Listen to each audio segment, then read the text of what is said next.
Hi friends, আজকে শুরু করতে যাচ্ছি আমাদের পঞ্চম ক্লাস।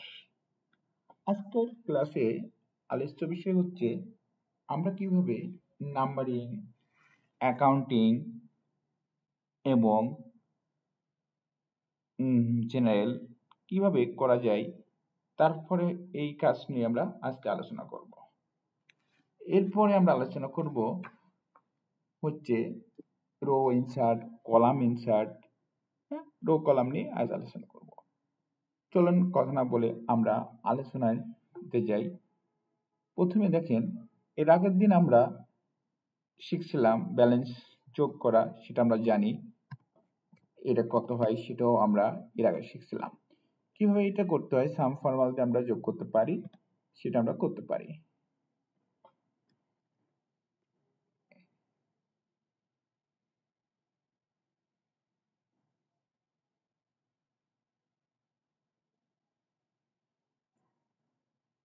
দেখেন, এখন আমরা এগুলো যোগ করতে পারি। এমন আলোচ্য বিষয় যে আমরা আজকে দেখব, আমরা এগুলোর ব্যবহার আমরা শিখে গেছি। সেন্টার করা, ডানে বামে, এগুলো আমরা প্রিভিয়াস ক্লাসে এটা আলোচনা করছি। এই দেখেন, ডানে যাচ্ছে, এটা মিডিলে আসতেছে, এইটা বামে যাচ্ছে। তাহলে এইটা আমার ডানে যাচ্ছে, এইটা হচ্ছে মিডিলে আসতেছে, এইটা হচ্ছে বামে যাচ্ছে। এইটা সেন্ট্রাল উপরে যাচ্ছে, এইটা মিডিল অপরে যাচ্ছে, এইটা তার একটু নিচে যাচ্ছে। এইভাবে আমরা ডিজাইন করি। এখন যদি মনে করেন এইটা আমরা একটু বড় করা প্রয়োজন, এই দেখেন, এটা বড় করতে পারি। লেখার সাইজটা একটু বড় করার দরকার আমার মনে হচ্ছে। এই যে সাইজ দেখতেছেন, এই সাইজটা আপনি একটু বড় করে দিলেন। এখন এই যে দেখেন, লেখাটা ঢুকে গেছে। এখানে আপনি একটা ডাবল ক্লিক করলে এরকম হয়ে যাবে।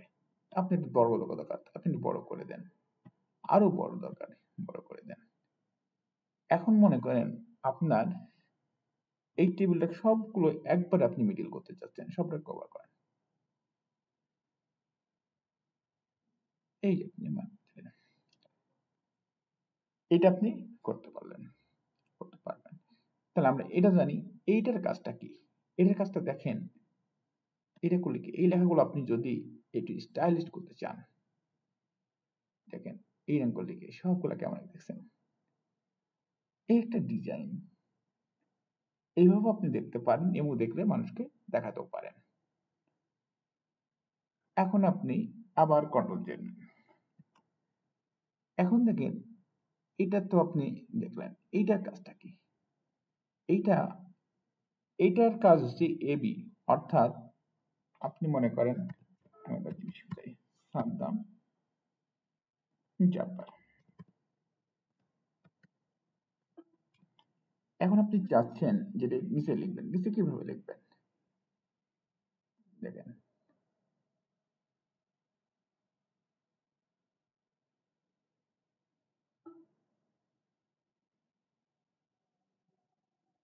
দেখেন এটা করেন, দেখেন কি অবস্থায় নিচে চলে গেছে।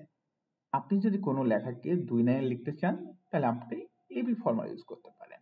অথবা আপনি সাদ্দামকে নিচে দিতে চাচ্ছেন এইটাকে, তাইলে আপনি যেটা করবেন সেটা হলো এইরকম ধরে কমারে কেটে দেন।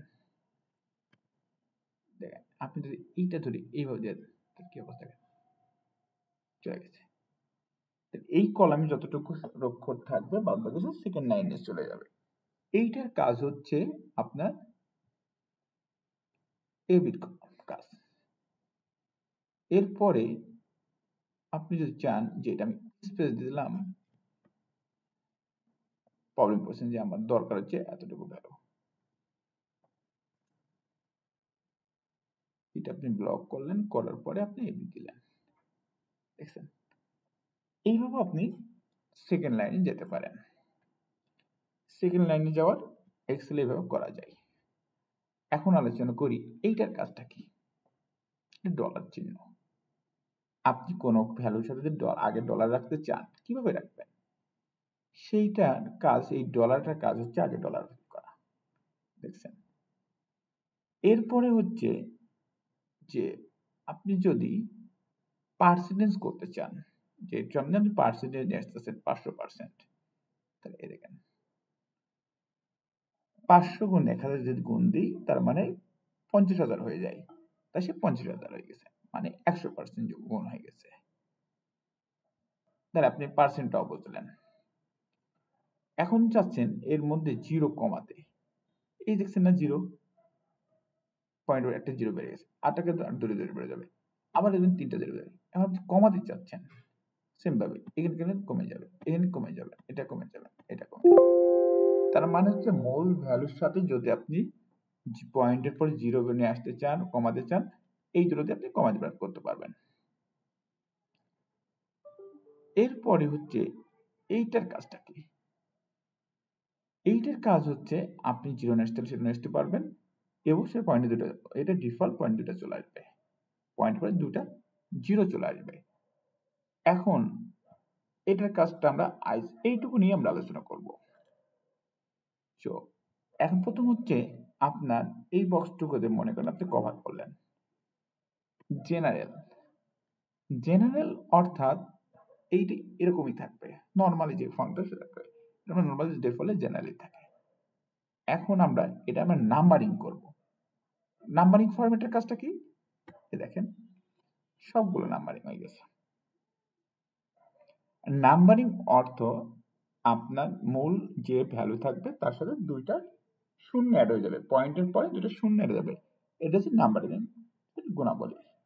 যদি আপনি কোনো ভ্যালু দুটোর পরে শূন্য দেখতে চান তো আপনি নাম্বারিং অ্যাড করবেন। এরপর হচ্ছে আপনার অ্যাকাউন্টিং। অ্যাকাউন্টিং দেখেন, এরপর নাম্বারিং গেল, এবার কারেন্সি, আপনি কারেন্সি অ্যাড করলেন। কারেন্সি অর্থ হচ্ছে ডলার। এইটা হচ্ছে আপনি যে নর্মাল করলেন সেটা হচ্ছে একবারে সবগুলোতে ডলার দিয়ে দিচ্ছেন। সেটা কিভাবে দিচ্ছেন সেটা জাস্ট ব্লক করে আপনি দিচ্ছেন ডলার হিসাবে, এটা প্রিন্ট দিতে পারেন যে কত ডলার পেয়েছে, $800। বিভিন্ন দেশে ডলারের সাইন দরকার না, সেই ডলারের সাইন ধরে এই ডলার আসছে, ওকে, বাংলাদেশি ডলার লাগে না। তারপরে হচ্ছে আপনি ডলারটাও বুঝলেন, ডলার হিসাবে কারেন্সি করলে ডলার চলে আসবে। অ্যাকাউন্টিং, অ্যাকাউন্টিং করলে কি হচ্ছে দেখেন, অ্যাকাউন্টিং করলে ডলার আসতেছে, দেখেন এটা কতটুকু ডিফারেন্ট। আপনি চাচ্ছেন যে এটাকে এরকম না, আপনি আরো কাছে নিয়ে আসবেন, তো এটা টেনে দেন, না আরো কাছে নিয়ে আসতেছেন, নিয়ে দেন, দেখেন এরকম হয়ে গেল আমার। এরকম হওয়ার কারণ একটাই, সেটা হচ্ছে আপনার লেখা যতটুকু আছে সেই লেখাটা ওই সেলের মধ্যে কভার হয়নি। আপনি এরকম আসলে আপনি এর উপর ডাবল ক্লিক করবেন, দেখেন তার সে যতটুকু জায়গা পড়েছে অটো সেটা নিয়ে নেবে। এইটা হচ্ছে আমাদের ডাবল এক্সেলের ডাবল ক্লিকের কাজ। এরপরে আপনি কি করবেন, অ্যাকাউন্টিংটা আপনি বুঝলেন। এখন কত হচ্ছে শর্ট ডেট আর লং ডেট, এটার কাজটা কি? ধরেন আপনি এখানে সাল লিখলেন, আজকে কয় তারিখ, আজকে হচ্ছে আমাদের 5 ফেব্রুয়ারি, এফইবি ফেব্রুয়ারি 2025, এটা আছে, ডিফল্ট ফর্মুলা আছে। আপনি এটা দেখলেন যে এটাকে আপনি শর্ট ডেট, দেখেন আপনার ডেট ফর্মুলা আছে না, দেখেন এর শর্ট ডেটে লিখছেন, এটা আমার শর্ট ডেটে আছে। এখন আপনি এইটাকে যদি আপনি ফর্মুলা লং ডেট করেন তখন কি হয় দেখেন, এই যে লং ডেট কতটুকু হয়েছে, যে ওই আজকে আমাদের বুধবার, ফেব্রুয়ারি মাস 5 তারিখ 2025, এইটা হচ্ছে আমার শর্ট ডেট লং ডেটের কাজ। তাহলে আপনার শর্ট ডেট এবং লং ডেটের কাজটাও বুঝলেন, বুঝতে পারলেন। এরপরে হচ্ছে আপনাদের আরো কাজ আছে, টাইমস। এই টাইমস এর কাজ কি, আপনি শুধু টাইম করতে, এখন কয়টা বাজে, 12টা AM, এইটা 12টা AM, মানে কোন ফরম্যাট আসতেছে, 12টা AM ফরম্যাট আসতেছে। তো দেখেন 5-2 শুধু আপনি 12 দেখতে পারবেন, কিন্তু আসলে এর মধ্যে সবই আছে, দেখেন উপরে ছিল 5-2 12টা AM, 12 AM ফর্মুলা আপনি দিয়েছেন।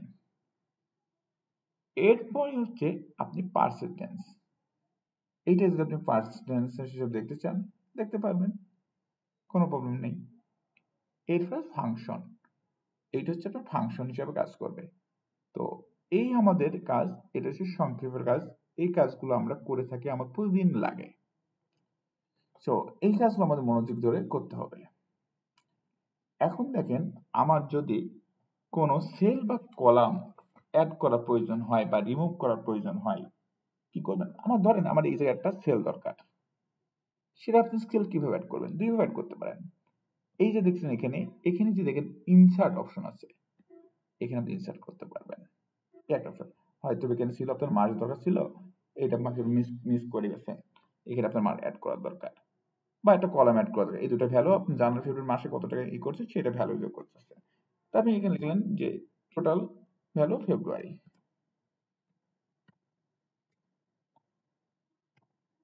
এফ ই ফি Feb, M A R C H March, Feb March, এই যে করতে চাচ্ছেন। তো আপনি এটা দিলেন, যোগ, এটা দিলেন, এটা আবার সেম। তার মানে আপনি এটা কভার করে নেই, আপনি ডাবল ক্লিক করেন, 1100, আপনি এইবারে এইটা আপনি টেনে দিলেন, অটো হয়ে গেল। এন সাম ফর্মুলা চলে আসতেছে। এইভাবে আপনি এখন চাচ্ছেন এটা এখন দরকার নাই, রিমুভ করবেন। রিমুভ করবেন কোথায়? এখান থেকে আপনি ডিলিট করে দেন, হয়ে গেছে। এখন যদি আপনি এইখানে আপনার যাওয়া লাগবে না, বারবার এখানে যদি এটা বিরক্তি লাগতেছে, আমি ওখানে যাব না, আমি এখান থেকেই করব। এখন দেখেন এখানে আমার কলাম যদি ইনসার্ট করতে, আমি ইনসার্ট করতে পারবো। আবার যদি আমার ডিলিট করার প্রয়োজন হয়, আমি এখন ডিলিট করতেও পারবো। এখন যদি মনে করেন এটা আপনি কলাম ডিলিট করলেন, রো ডিলিট করতে চাচ্ছেন, রো আপনি ইনসার্ট করতে চাচ্ছেন, সেম ভাবে আপনি এখান থেকে আপনি যদি চান ইনসার্ট করতে পারবেন, আবার এখানে ডিলিট করতেও পারবেন। এখন আপনি চাচ্ছেন না, আপনি এখান থেকে করবেন, তাহলে এখান থেকে আপনি ইনসার্ট করেন, আবার এখান থেকে আপনি ডিলিট করতেও পারবেন, সেম ভাবে। তার মানে আমরা ইনসার্ট কিভাবে করতে হয়, ডিলিট কিভাবে করতে হয়, রিমুভ কিভাবে করতে হয়, এটা আমরা শিখে গেলাম। পরবর্তী দিন আমরা আলোচনা করব কন্ডিশনাল ফরম্যাটিং এবং ফরম্যাট টেবিল এবং সেল স্টাইল নিয়ে আলোচনা করব। আজকের মতো ক্লাস শেষ করছি। আল্লাহ হাফেজ, বাই বাই।